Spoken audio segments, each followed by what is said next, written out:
వెంకటేశ్వర స్వామి సమక్షంలో తప్పు జరగకుండా ఉండదు. ఆ తప్పుని త్వరగా స్వామే తేలుస్తారు. అట్ ద సేమ్ టైం తప్పుడు ప్రచారాలతో దాన్ని చేస్తే ఆ పాపం కూడా వెంటాడుతుంది.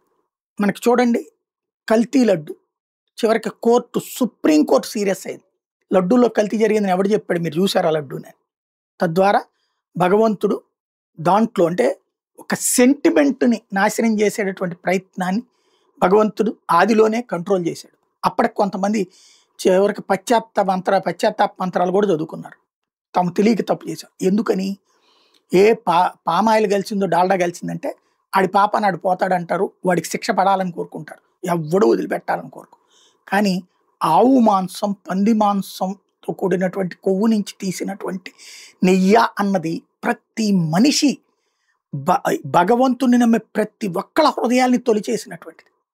కానీ సిట్టేసిన తర్వాత, సుప్రీంకోర్టు సిట్టేసిన తర్వాత ఇప్పటికే అందులో రాజకీయ ప్రయత్నం జరుగుతున్నది. అది పక్కన పెడితే దాంట్లో తేలుతుంది అదేది డాల్డానో లేకపోతే పామాయిల్ లాంటి వాటి అన్నట్టు. ఖచ్చితంగా అది శిక్షించదగ్గదే.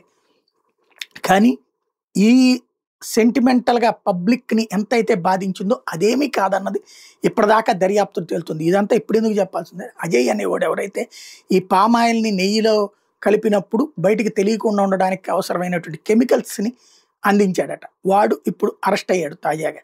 తద్వారా సిట్ తన పని తాను చేసిపోతుంది. అట్లా బాధ్యతాయుతంగా చేస్తే ఎట్లాంటి ప్రాబ్లము లేదు.